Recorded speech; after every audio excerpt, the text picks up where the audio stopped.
Hello, Nix High School. Welcome back to EagleAir TV. I'm Smith Wheeler. And I'm Lauren Tiffin. Fear has surrounded the issue involving Iran, but Lucas Finger gives us a more simplified look at the situation. This is a video of the wreckage of Iranian General Qasem Soleimani's transport after it was hit by a U.S. drone strike. Soleimani was said to be killed due to an imminent threat to U.S. interests in the Middle East. The attack brought tensions between the U.S. and Iran to the brink of war, with threats being hurled by both sides and Iran vowing revenge. Those heightened tensions led the internet into a frenzy about World War III and a possible military draft. I think we have enough in the military now where our enlisted men would be sufficient to answer any call that was sent out by the government regarding that situation. U.S. citizens were told to leave the Middle East immediately, and U.S. forces in Iraq paused the fight against ISIS to protect themselves from possible retaliation. On January 7th, Iran retaliated by sending between 20 to 24 missiles to 2 Iraqi military bases housing U.S. personnel, but there were no reported casualties. This trading of strikes has brought to light the question of who would participate in a possible war. We have the United Nations, and so that's why we've never declared a war since World War II. Officially declared a war because we're part of the United Nations. We're not permitted to do so. It could be NATO. We would still have to justify our actions through the UN. And Iran, I'm sure, would have a coalition. So no, it wouldn't just be the United States and Iran. And since we're all part of the UN, it would be interesting to see how that would shape up. Many in Congress believe that the attacks were symbolic and not meant to harm U.S. forces, with Iran confirming the theory. The U.S. has not retaliated militarily against Iran's attacks, and both sides seem to be attempting to ease tensions. This has been Lucas Finger for EagleAir TV. Fighting cancer is hard, but 4-year-old Thatcher Dingus is fighting like a champ. I got to talk to him and his family about their journey. Cancer is tough, but 4-year-old Thatcher Dingus is tougher.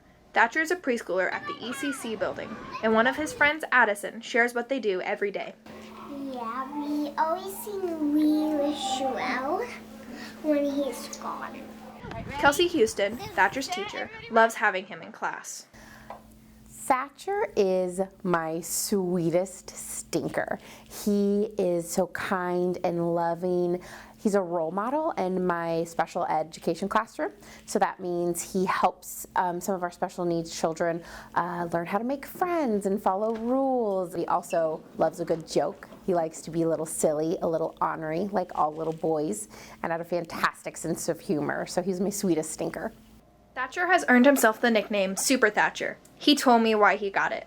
Because I'm strong and brave.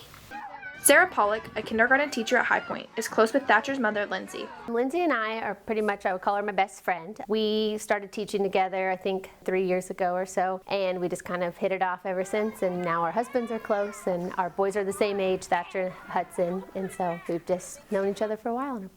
Thatcher is currently in Tennessee getting treatment at St. Jude's. He told me what he would do to help other kids feel brave. Stay next to them. Say nice to them. You know, everyone has told me how nice you are. Are you a super nice guy? Yeah, that's awesome.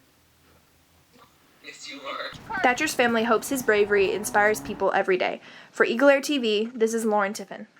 For the first time in several years, the Nixa High School has substituted a dodgeball tournament for a winter homecoming. TJ Sorgenfry and Jackson Bell gives us a deeper look. As we near the end of this winter sports season, our student council has decided to substitute a dodgeball tournament for an LPA dance. LPA stands for Ladies Pay All. So like traditionally during fall homecoming, the guys ask the girls and they pay for like the ticket and food or whatever you guys decide to do.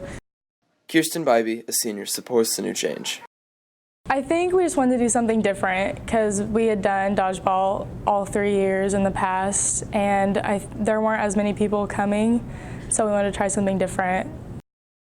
It has been a while since Nixa has had an LPA. I think it was like 5 or 6 years.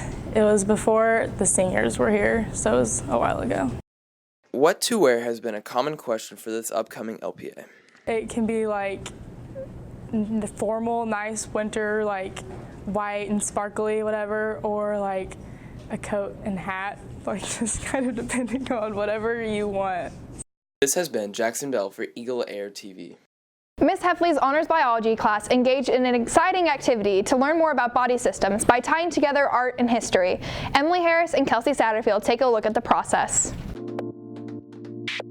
Students were researching the burial of Richard III and using that to look at body systems and levels of organization in biology. Students took replicas of his skull and they did basically facial reconstruction because there were only portraits of Richard III, and we wanted to see, what he would look like, and we used that to study the muscles of the face and learn how structure is always related to function. Well, we watched a little documentary about Richard III. We basically had the skull, and then we added the muscles on top of it. Some groups added the muscles and little glands and all that stuff.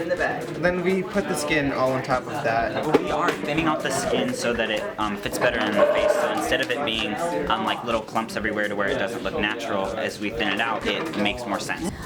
Last year I wrote a grant for the facial reconstruction, and I was able to tie it to several objectives that we have in biology, and made a really fun and engaging lesson for my students, and incorporated multidisciplines. And so thanks to NEF, I was able to do that for our students. What is this?